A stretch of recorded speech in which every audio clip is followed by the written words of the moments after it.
દાખલાઓ જોયા હતા ને. તો ચાલો હવે જોઈએ બ. સાચા જોડકા બનાવો. તો એમાં શું આપ્યો છે? તો કે વિભાગ એ આપ્યો છે અને વિભાગ બી આપ્યો છે.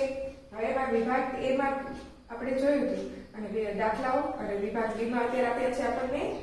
વિભાગ બ માં શું આપ્યું છે? તો કે સાચા જોડકા બનાવો. વિભાગ એ અને વિભાગ બી આપણને આપ્યા છે. તો આપણે શું કરવાના છે? જોડકા જોડવાના છે. તો જો આપણે સૌથી પહેલા શું કીધું છે? ઈટ. તો ઈટ લ્યો, એનો આકાર કેવો હોય?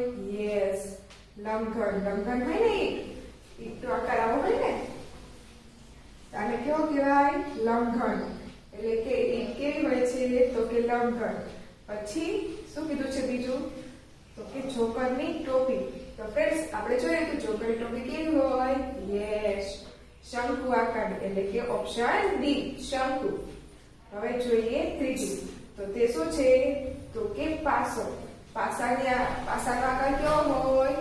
યસ, સમઘન. એટલે કે બી, સમઘન. પછી કીધું છે ચોથું કે ક્રિકેટ બોલ. ક્રિકેટ બોલ જો તમે બધા રમતા હશો ને? યસ, એ કેવો હોય? યસ, ગોલક. એટલે કે ગોળ હોય ને, એટલે કે ગોલક. એટલે કે ચોથામાં એ. તો ફ્રેન્ડ્સ, જોડકા બધાને સમજાઈ ગયા ને? તો ચાલો હવે આપણે આગળ જોઈ લઈએ. હવે શું આપ્યું છે આપણને? તો કે હવે આપણને કીધું છે કે 5માનો અ કે નીચેના પ્રશ્નોના જવાબ આપો. શું કીધું છે? નીચેના પ્રશ્નોના જવાબ આપો. એમાં પહેલું શું કીધું છે?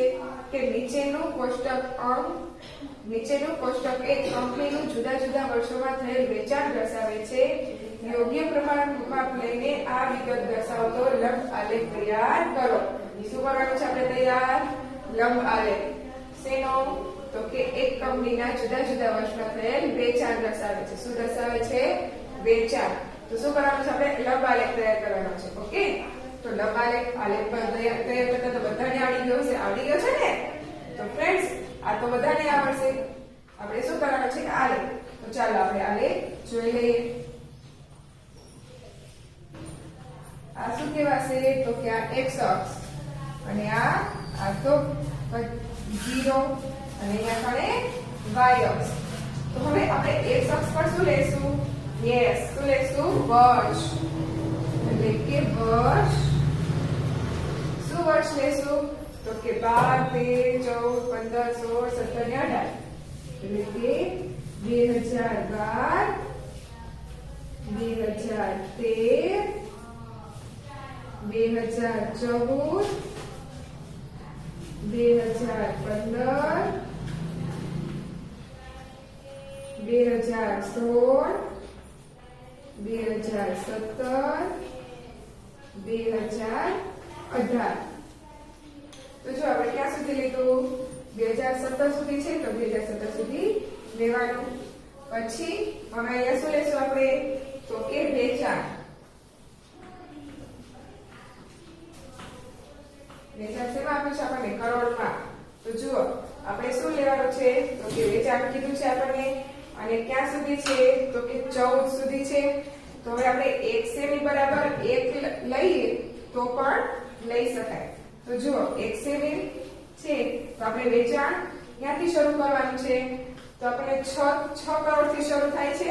તો આપણે 6 થી શરૂ કરવું હોય તો આપણે z કરી અહીંથી શું કરવાના? 5, પછી 6, 7, 8, 9, 10, 11, 12, 13, 14. આ થઈ ગયું. હવે શું કરવાનું છે આપણને? તો કે હવે આપણને જે મુજબ માહિતી આપી છે એ મુજબ આપણે શું કરવાના? આલેખ દોરવાના ને? તો જો શું કીધું છે? 2012 માં કેટલા કરોડ છે? તો કે વેચાણ 6 કરોડ. 2012 માં 6 કરોડ. તો જો આ થઈ ગયો 6 કરોડ. અહીંયા પ્રમાણમાં આપણે શું લખવાનું હતું? તો કે યસ, પ્રમાણમાં બરાબર. તો કે y અક્ષ પર 1 સેમી બરાબર 1 કરોડ. થઈ ગયું. 2012 માં કેટલા લીધા આપણે? તો કે 6 કરોડ. પછી 2013 માં કેટલા કીધું છે તો કે 9 કરોડ. તો 2013 માં આ 9 કરોડ. પછી તો 2014 માં કેટલું કીધું છે 8 કરોડ. આ થઈ ગયું 8 કરોડ. અને 2015 માં કેટલું કીધું છે એમાં પણ 8 કરોડ. પછી 2016 તો 2016 માં કેટલું કીધું છે તો કે 12 કરોડ. તો આ થયું 2016 માં 12 કરોડ. પછી 2017 માં કેટલું કીધું છે તો કે 14 કરોડ. એટલે કે આપણે 14 સુધી લઈ જવાના લંબ. આ થઈ ગયો આપણો 14 સુધી આપણો લંબ. તો જુઓ આ થઈ ગયો આપણો ડબ્બાલેખ તૈયાર થઈ ગયા ને ફ્રેન્ડ્સ. તો જો આવો આલેખ દોરતા બધાને આવડે ને? હા, બધાને આવડે. આ તો સાવ સહેલું છે ને સાવ સહેલું. તો ફ્રેન્ડ્સ સમજાઈ ગયો ને બધાને આ દાખલો? તો ચાલો હવે દાખલા નંબર બીજો જોઈશું. ઓકે, નીચેના બિંદુઓનું આલેખમાં નિરૂપણ કરો. શું કરવાનું છે આપણે? આ જે બિંદુ આપ્યા તેને આપણે શું કરવાનું છે? આલેખમાં નિરૂપણ કરવાનું છે. પછી કીધું છે આ બિંદુઓ જોડો. પછી શું કરવાનું? આ બિંદુઓને આપણે જોડવાના છે. પછી બિંદુઓને જોડતા કઈ આકૃતિ બને છે? એટલે કે આ બિંદુઓ થયા એને આપણે આલેખ ઉપર દર્શાવી પછી જોડીએ એટલે કઈ આકૃતિ બને છે તે કહેવાનું છે. તો આપણે અગાઉ શીખી ગયા ને?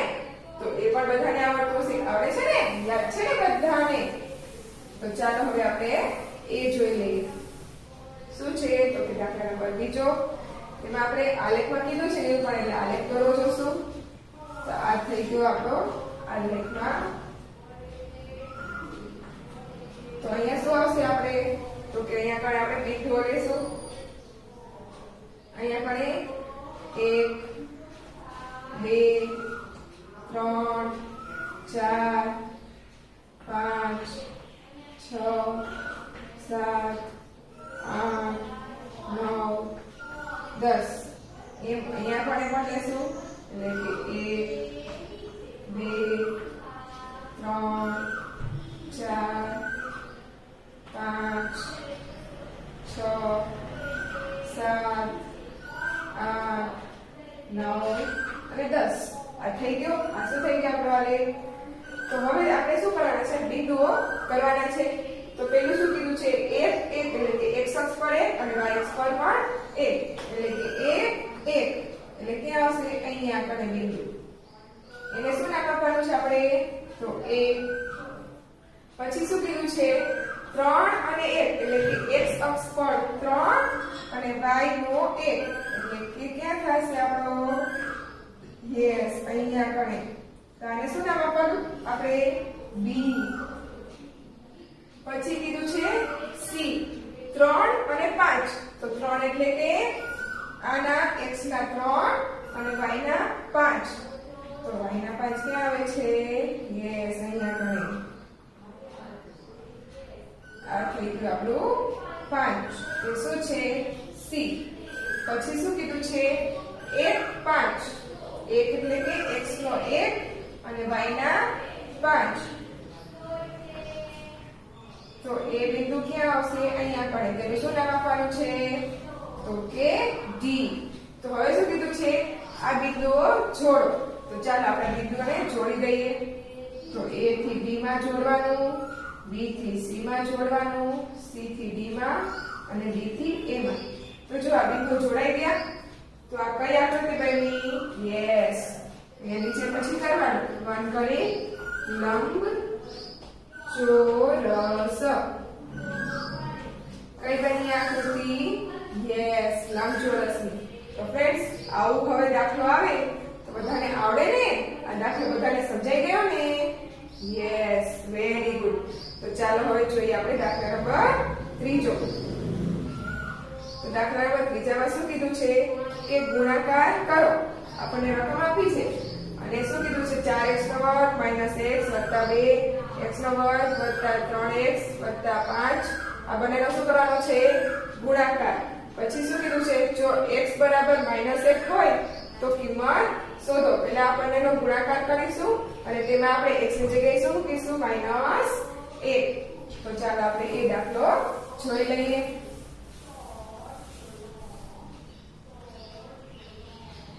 શું છે રકમ? 4x નો વર્ગ માઇનસ x પ્લસ 2 અને બીજો તો કે x નો વર્ગ વત્તા 3x વત્તા 5 આવી રકમ આપી છે ને. તો શું કરવાનું? તો કે ગુણાકાર કરી લેવાનો.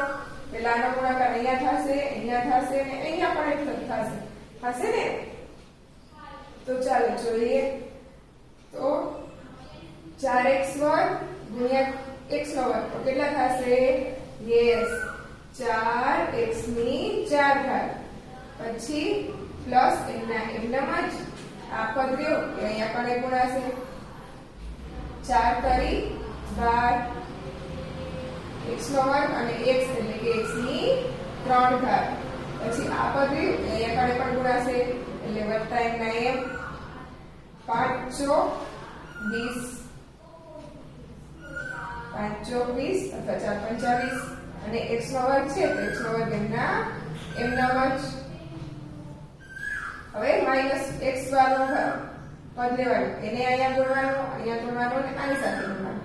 તો x વર્ગ છે તો માઈનસ x ગુણ્યા x નો વર્ગ તો કેટલું થાય? યસ x ની 3 ઘાત. હવે x નો વર્ગ છે એને અહીંયા ગુણવાનું એટલે કે માઈનસ પ્લસ શું થઈ જાય? માઈનસ અને 3 એકા 3 x ગુણ્યા x શું થાય? યસ x નો વર્ગ. હવે આ માઈનસ અને અહીંયા કણે પ્લસ એટલે કે માઈનસ x ગુણ્યા 5 તો શું થશે? Yes 5x. પછી હવે આ લેવાનું વત્તા 2 તો વત્તા 2 ને x નો વર્ગ એટલે શું થઈ જશે? તો કે 2x નો વર્ગ. હવે આને અહીંયા કણે ગુણીએ તો 3 દુ 6x અને વત્તા 5 દુ 10 આમ થઈ જશે. તો હવે x ની 4 ઘાત વાળું પદ એટલે છે બીજું એના સિવાય તો કે ના. એટલે શું કરવાના? 4x ની 4 ઘાત એમનામ જ પછી માઈનસ 3 ઘાત વાળા પદ કેટલા છે? તો 1 અને 2 પદ છે તો બંનેનું શું થાય છે? તો કે બાદબાકી. એક પ્લસ છે અને એક માઈનસ છે એટલે બાદબાકી થાય. તો 12x ની 3 ઘાત માંથી x ની 3 ઘાત જાય કેટલા બચે? યસ મોટાની નિશાની એટલે કે 11x ની 3 ઘાત. પછી જોઈએ 2 ઘાત વાળું પદ. તો 2 ઘાત વાળા પદ કેટલા છે? તો કે 1 2 અને આ ત્રીજું છે. તો આ 2 ઘાત રહ્યા એ પ્લસ છે અને આ કેવા છે? માઈનસ. તો આ ને આ બંનેનો શું થશે? સરવાળો કેમ કે બંને પ્લસ છે. તો 20 ને 2 22 22 માંથી 3 જાય તો યસ 19 એટલે કે વત્તા 19 x નો વર્ગ. હવે તો કે અચળ આપણે એક ઘાત વાળા પદ લેવાના. તો એક ઘાત વાળા પદ કયું છે? તો કે આ અને આ બે પદ છે. તો એક પ્લસ અને એક માઈનસ છે. તો મોટું કયું છે? તો કે પ્લસ વાળું એટલે પ્લસ ની નિશાની 6 માંથી 5 જાય તો યસ 1 એટલે કે x અને અચળ પદ તો એક જ છે એટલે કે વત્તા 10. તો આ આપણને રકમ મળી ગઈ. શું મળી? 4x ની 4 ઘાત 11x ની 3 ઘાત વત્તા 19x નો વર્ગ વત્તા x વત્તા 10 આ આપણને મળી ગઈ સંખ્યા. હવે શું કીધું છે આપણે? તો કે આમાં x બરાબર -1 મૂકવાનું છે. શું મૂકવાનું છે? -1. તો અહીંયા આપણે -1 મૂકીએ તો 4 કૌંસમાં -1 ની 4 ઘાત વત્તા 11 કૌંસમાં -1 ની 3 ઘાત વત્તા 19 કૌંસમાં -1 ની 2 ઘાત વત્તા -1 વત્તા 10. જુઓ જ્યાં જ્યાં x હતા ત્યાં આપણે -1 મૂકી દીધા અને એની ઘાત તો એમની એમ જ છે. તો ચાલો હવે જોઈએ આગળ શું કીધું છે? 4 એમના એમના જ. હવે 1 ની -1 ની 4 ઘાત તો શું થઈ જાય? તો 2 ઘાત હોય માઈનસ માઈનસ તો પ્લસ થઈ જાય. ફરી 2 આવે તો પ્લસ થઈ જાય એટલે કે કેવી થઈ જશે? ગુણ્યા 1. કોઈ પણ આપણે 2 ઘાત છે -1 છે તેને 4 વખત ગુણીએ તો +1 થઈ જાય ને, પછી વત્તા. હવે 11 અને -1 ને 3 વખત ગુણવાના છે, તો 2 વખત ગુણીએ એટલે પ્લસ થઈ જાય, પરંતુ ત્રીજી વખત ગુણીએ એટલે માઈનસ પ્લસ શું થઈ જાય, ફરી માઈનસ, એટલે શું આવશે, -1 વત્તા 19 અને 1 નો વર્ગ, -1 નો વર્ગ શું થઈ જશે, યસ 1, ફરી વત્તા -1 વત્તા 10. હવે 4 ગુણ્યા 1 એટલે કે 4, પછી 11 ગુણ્યા -1, હવે 11 ગુણ્યા -1 કરીએ તો કેવા થઈ જાય, યસ -11 વત્તા 19 એકા 19 વત્તેઓ છે ઓછા 1 વત્તા 10. આ થઈ ગયું. હવે જો આ બંનેનો શું થાય છે, બાદબાકી, તો 11 માંથી 4 જાય તો કેટલા બચે, યસ 11 માંથી 4 જાય તો 11 વયા જાય, 10 વયા જાય, 9 વયા જાય ને 8 પણ વયા જાય, કેટલા આવે તો 7 અને વત્તા 19 એમના એમ રાખીએ. હવે 10 માંથી 9 જાય, 1 જાય તો કેટલું બચે, યસ કેટલા 9. હવે આ બધાનો શું કરવાનો, આપણે સરવાળો. તો હવે સરવાળો કરીએ તો 19 માં આપણે 9 નાખીએ તો કેટલા થશે, યસ 28. 28 માં આપણે 7 નાખીએ તો 28, 29, 30, 31, 32, 33, 34 ને 35. શું આવ્યો આપણો જવાબ, કેટલો આવ્યો, 35. તો ફ્રેન્ડ્સ સમજાઈ ગયો ને બધાને? તો હવે આપણે આગળ દાખલા જોઈશું. તો ચાલો જોઈ લઈએ. હવે શું કીધું છે, તો કે હવે આપણને કીધું છે કે નીચેના પ્રશ્નોના જવાબ આપો, ગમે તે 3. તેમાં પહેલામાં શું કીધું છે, તો કે 325 ના સ્થાનને અદલાબદલી કરી બીજી બે સંખ્યા બનાવો. શું કીધું છે, 325 ના સ્થાનને અદલાબદલી કરી બીજી બે સંખ્યાઓ બનાવો. સાબિત કરો કે આ ત્રણેય સંખ્યાઓનો સરવાળો કેટલો થશે, તો કે 37 વડે વિશેષ ભાજ્ય થશે. તો ચાલો આપણે શું કીધું છે, ધારવાનું છે કે આ સ્થાનને આપણે અદલાબદલી કરીએ તો આપણે કેટલા આપ્યા છે, તો કે 325 આ આપ્યું છે. તો હવે શું કરવાનું, આપણે સ્થાનની અદલાબદલી, એટલે કે 325 ના સ્થાનની અદલાબદલી કરતા મળતી નવી સંખ્યા કઈ મળશે, તો જુઓ 325 ના સ્થાનને અદલાબદલી કરતા મળતી નવી સંખ્યા કઈ મળશે. તો સૌથી પહેલા શું કરવાના, તો કે 25 આપણે 325 આપ્યા છે એટલે કે 325 એમનામાં જ. હવે બીજી સંખ્યા કઈ લેવાની, તો કે 2 ને આપણે આગળ લઈ લઈએ, 5 પછી અને પાછળ 3. હવે આ 5 રહ્યા એને આપણે આગળ લઈ લેવાના, એટલે કે 5 પછી 3 અને 2. જુઓ આપણે બે સંખ્યા બીજી મળી ગઈ.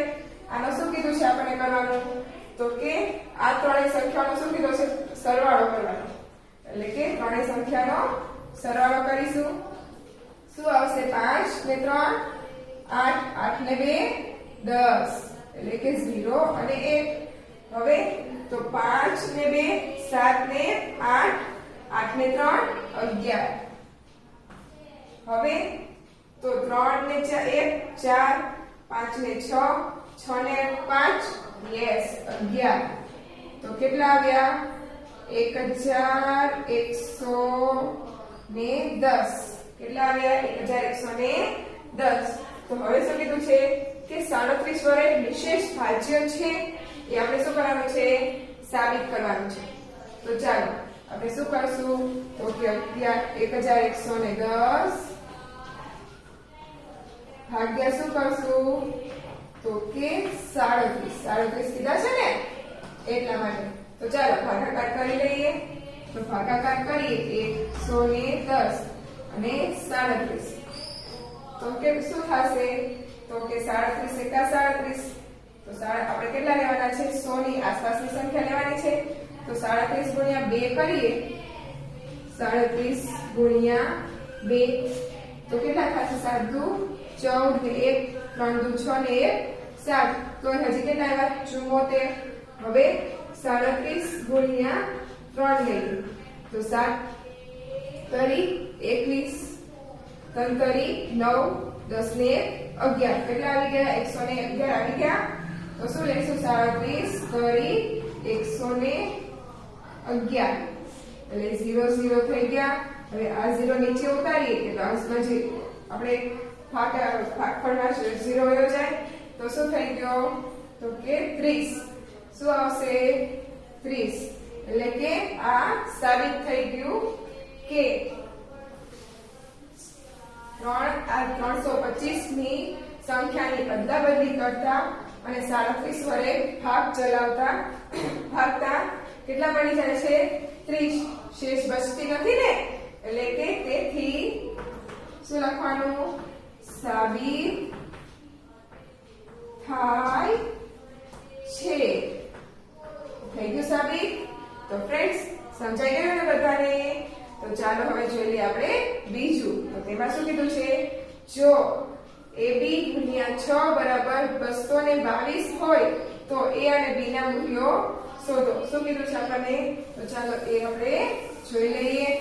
આ પણ આપણે અગાઉ શીખી ગયા છે ને? તો શું કરવાનું છે? AB ગુણ્યા 6. તો ફ્રેન્ડ્સ હવે શું કીધું છે આપણને? અહીંયા આગળ 2 અને 2 આમ કીધું છે. તો હવે આપણે b ની એવી સંખ્યા લેવાની કે જેનો ગુણાકાર 6 વડે કરીએ તો અહીંયા આગળ 2 આવે. તો હવે 6 એકા 6 કરીએ, અહીંયા 1 લઈએ તો 6 એકા 6 થાય. તો અહીંયા આગળ 2 આવતા નથી જોતા, આપણે શું જોઈએ છે? 2. હવે 2 લઈએ અહીંયા આગળ તો 6 દુ 12 થાય. તો અહીંયા 1 આવે. તો હવે અહીંયા પણ કેટલી સંખ્યા લેવી પડે? તો અહીંયા આગળ 22 થાય. તો 6 એકા 6 6 દુ 12 12 લઈએ તો 12 ને 1 13 થઈ જાય. તો આ ચાલી શકે નહીં. તો અહીંયા આગળ 1 ચાલશે નહીં અને અહીંયા આગળ 2 પણ ચાલે નહીં. તો હવે 6 તરી 18 તો 8 આવે. 6 ચોક 24 તો 4 આવે. 6 પંચા 30 તો 0 આવે. 6 36 તો કેટલા આવે? 6 આવે. 6 સત્તા 42 તો 2 આવે છે. તો અહીંયા આગળ આપણે 7 લઈએ અને ગુણ્યા 6 કરીએ તો 6 સત્તા 42 અને કેટલા આવે છે? 4 આવ્યા. તો હવે આપણે અહીંયા કઈ સંખ્યા લેવી પડશે? તો કે હવે આપણે લેશું અહીંયા આગળ એવી સંખ્યા કે અહીંયા આગળ બંને કેટલા થઈ જાય? 22. તો 6 1 લઈએ તો 6 એકા 6 6 આવે. 7 8 9 ને 10 કેટલા થઈ જાય? 10 થઈ જાય. તો ચાલે નહીં. હવે 2 લઈએ તો 6 દુ 12 13 14 15 ને 16 તો 16 પણ ન ચાલે. આપણે કેટલા જોઈશે? 22. હવે 6 તરીને 18 19 20 21 ને 22 કેટલા આવ્યા? તો કે 3 એવા ભાગ ચાલ્યો. 6 તરીને 18 પછી 19 20 21 ને 22 એટલે કે 22. તો જો હવે 37 ગુણી આપણે 6 કરીએ એટલે 222 મળી જાય. જો 7 6 42 એટલે કે 2 અને 4 પછી 3 6 18 19 20 21 ને 22 કેટલા મળી ગયા? 222 મળી ગયા. તો આપણે શું મળી? એની કિંમત. તો કે a ની કિંમત લીધી આપણે. શું લીધી? તો કે 3 અને b ની શું લીધી? તો કે 7. આ મળી ગઈ. a ની કિંમત 3 અને b ની કિંમત 7. તો ફ્રેન્ડ્સ સમજાઈ ગયું ને બધાને? તો ચાલો હવે જોઈએ આપણે ત્રીજું. તો તેમાં શું કીધું છે? જો AB + 37 બરાબર 6a હોય તો a અને b ના મૂલ્યો શોધો. એ જ મુજબ આપણે શું કીધું છે? a અને b વત્તા શું કીધું છે? 3 અને 7 અને અહીંયા આગળ આપ્યું છે 6 અને અહીંયા કીધું છે a. આમ કીધું છે. તો હવે શું કરીશું? તો કે હવે આપણે કિંમત એવી લેવાની a ની. આપણે પહેલા આને ધ્યાનમાં રાખીશું. ઓકે, અહીંયા એવી કિંમત લેવાની કે તેનો આપણે 6 થાય. ઓકે, તો હવે આપણે જો અહીંયા આગળ 7 છે તો અહીંયા કદાચ વધી આવતી હોય તો 1 વધી આવતી હોય તો આપણે અહીંયા કેટલા લેવા પડે? યસ, 2 લઈએ તો 2 ને 3 કેટલા થઈ જાય? તો 5 થઈ જાય. અને જો એક વધી આવતી હોય તો કેટલા થઈ જાય 6 થઈ જાય તો અહીંયા આપણે કેટલા લીધા તો 2 લીધા તો અહીંયા કણે b એમનો લેવા દઈએ 7 લઈએ અને અહીંયા કણે લઈએ 2 તો એટલે 2 આવ્યા તો અહીંયા કણે કેટલી થતી હોય તો 7 માંથી 2 જાય તો કેટલા આવે તો કે યસ 7 માંથી 2 જાય તો કેટલા થાય 5 એટલે કે 5 7 કેટલા થાય તો કે 12 અને 1 તો અહીંયા કણે હજી આપણે 2 લેવા પડશે એની કિંમત જ લેવાની અને 3 તો 2 ને 3 5 ને 1 6 જુઓ 62 આવ્યા તો 6 અને 2 આવી ગયા તો અહીંયા કણે પણ 2 લીધા એટલે 62 મળી તો આપણને આમાં a ની કિંમત શું મળી તો a ની કિંમત મળી 2 અને b ની કિંમત શું મળી તો 5 તો ફ્રેન્ડ્સ સમજાઈ ગયો ને a ની કિંમત શું મળી 2 અને b ની 7 b ની 5 તો ફ્રેન્ડ્સ સમજાઈ ગયું ને બધાને તો ચાલો હવે જોઈએ આપણે દાખલા નંબર 4 તો તેમાં શું કીધું છે કે ગુણાકાર કરો આ પણ આપણે અગાઉ શીખી ગયા છે ને તો શું આપણને રકમ આપી છે a માઈનસ 1 અને a પ્લસ 1 a નો વર્ગ વત્તા 1 આમ કીધું છે તો હવે આપણે અગાઉ શીખી ગયા કે એક માઈનસ વાળું પદ હોય અને એક પ્લસ વાળું હોય બંને સરખા હોય તો શું થાય તો કે આ પહેલા પદનો વર્ગ એટલે કે a નો વર્ગ માઈનસ બીજા પદનો વર્ગ અને કૌંસમાં a નો વર્ગ વત્તા 1 એ તો એમના જ હવે તો કે હવે શું થશે તો કે આ જે પદ મળ્યું એ આપણે અહીંયા ગુણાઈ જશે એટલે કે આનો ગુણાકાર આની સાથે અને આનો ગુણાકાર આની સાથે તો a નો વર્ગ શું થાય તો કે a ની 4 ઘાત માઈનસ પ્લસ માઈનસ અને a નો વર્ગ ને એટલે કે 1 આમ થઈ જશે તો આ શું થઈ ગયું આપણો તો કે a ની 4 ઘાત માઈનસ 1 શું જવાબ આવ્યો તો કે a ની 4 ઘાત માઈનસ 1 તો ફ્રેન્ડ્સ સમજાઈ ગયું ને બધાને તો હવે આપણને ક્યારેય પણ આખા ચોકડીમાંથી ગણિતની ચોકડી પૂરી થઈ ગઈ ને યસ તો અત્યાર સુધી આપણે જેટલું શીખ્યા એમાંથી કોઈ પણ પ્રશ્ન પૂછવામાં આવે તો બધાને આવડશે ને યસ વેરી ગુડ તો ચાલો હવે આના પરથી શું લેવામાં આવશે તમારી બધાની યસ પરીક્ષા તો ફ્રેન્ડ્સ હવે તમે પરીક્ષા માટે ફૂલ તૈયારી કરજો ઓકે અને બધાને મારા તરફથી best of luck okay bye